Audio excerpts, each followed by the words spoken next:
चंद्रपूर महापालिकेचा निकाल लागला, मात्र अद्यापही तिथे सत्ता स्थापन झालेली नाहीये.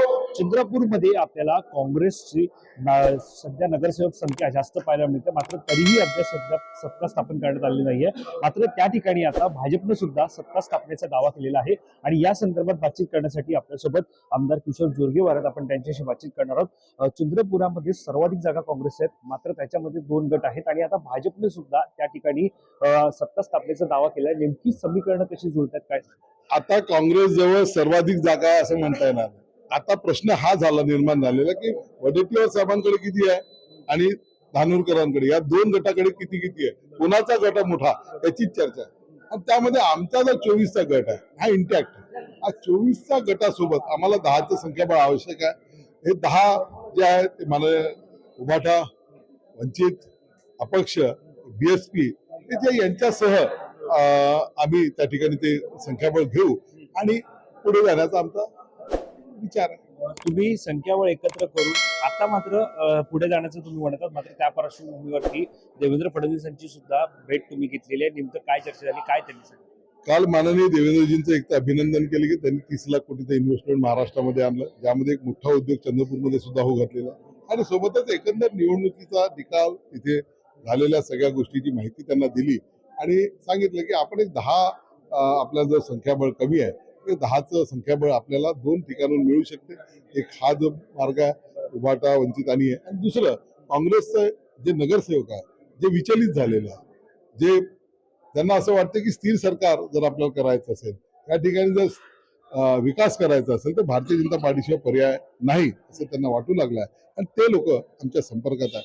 तर 2 पर्याय आमच्यापाशी उपलब्ध आहे. साधारणतः तुम्ही फडणवीसांसोबत बैठक घेतली, त्यांची भेट घेतली आणि त्यावेळेला तुमच्याकडे 2 गट असल्याचं तुम्ही म्हटलेलं आहे, ज्याच्यामध्ये एक उभाटाचा तुम्ही उल्लेख केलेला आहे आणि दुसरी गोष्ट काँग्रेसचा सुद्धा गट आहे. नेमका काँग्रेसचा कुठला गट? काँग्रेसचे 27 पैकी काही संपर्कात आहे. आता मी तसं सांगणार नाही की कोणता गट आहे, कोणते आहे, कोणते आहे, परंतु 27 पैकी आम्हाला बहुमतासाठी आवश्यक असलेले संपर्कात आहे. चंद्रपुरामध्ये चित्र पाहायला मिळत होतं की सुधीर मुनगंटीवार विरोधात ही निवडणूक पाहायला मिळत होती आणि त्यांनी सुद्धा म्हटलेलं आहे की महापौर बसेल तो आमचाच बसेल. निश्चितपणे सुधीरजी आमचे मार्गदर्शक नेते आहेत. त्यांची भूमिका, आमची भूमिका, भारतीय जनता पार्टीच्या सर्व कार्यकर्त्यांपासून तर नेत्यापर्यंतची भूमिका एक आहे. या भारतीय जनता पार्टीचा महापौर त्या ठिकाणी असावा ही जनतेची भावना आहे आणि पक्षाची भावना आहे. त्या दृष्टिकोनातून आम्ही सर्वजण त्या दिशेने प्रयत्न करतो. 66 एकंदरीत जागांवरती निवडणूक झाली, त्याच्यामध्ये मॅग्नेट 34ला आहे, मात्र तुमच्याकडे काँग्रेसपेक्षा थोडे कमी नगरसेवक आहेत. अशा परिस्थितीत तुम्ही उभाटाची असतील, वंचितची असतील आणि काँग्रेसचा एक तुमच्या संपर्कात आहे तुम्ही म्हणत आहात. या सगळ्यामध्ये काँग्रेसचं नेमकं, आता तुम्ही जसं म्हणालात की काँग्रेसमधले काही एकत्र आहेत, मात्र या सगळ्यामध्ये नक्की सरकार स्थापन निश्चितपणे हे उघड दिसतं. कारण की आता काँग्रेस सोबत कुणी जायला तयार नाही. बाहेरचे तर सोडाच, काँग्रेसचेच लोक काँग्रेस सोबत जायला तयार नाही, अशी स्थिती निर्माण झाली. तर अशी स्थिती निर्माण होत असेल तर दुसरा पर्याय भारतीय जनता पार्टी आहे. म्हणून या ठिकाणी आमचं या ठिकाणी महापौर होईल याच्याबद्दल कोणत्याही प्रकारची शंका आमच्या मनात नाही. धन्यवाद आमच्याशी बातचीत केल्यासंदर्भात. तर आपण पाहतोय चंद्रपूर महानगरपालिकेमधील वाद सध्या पाहायला गेला तर एकंदरीत 66 जागांवरती निवडणूक झाली, मात्र त्यातील 14 जागांमध्ये 14 मॅग्नेट आहे. एकूण 14 संख्याबळ असेल तर निश्चित त्या ठिकाणी महापौर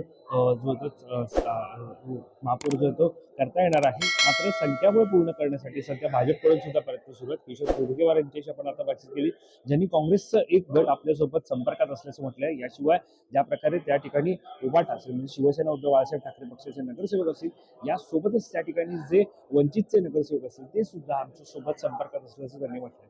त्यामुळे आता काँग्रेसमधील 2 गट यांच्यामधून नेमका कोणता गट भाजपला साथ देतो आणि महापौर पदासाठी मदत करतो किंवा त्या ठिकाणी काही विविध गणितं करतात हे पाहणं महत्वाचं ठरणार आहे. कॅमेरा पर्सन रॉलेश परिसर, पाटील, मुंबई.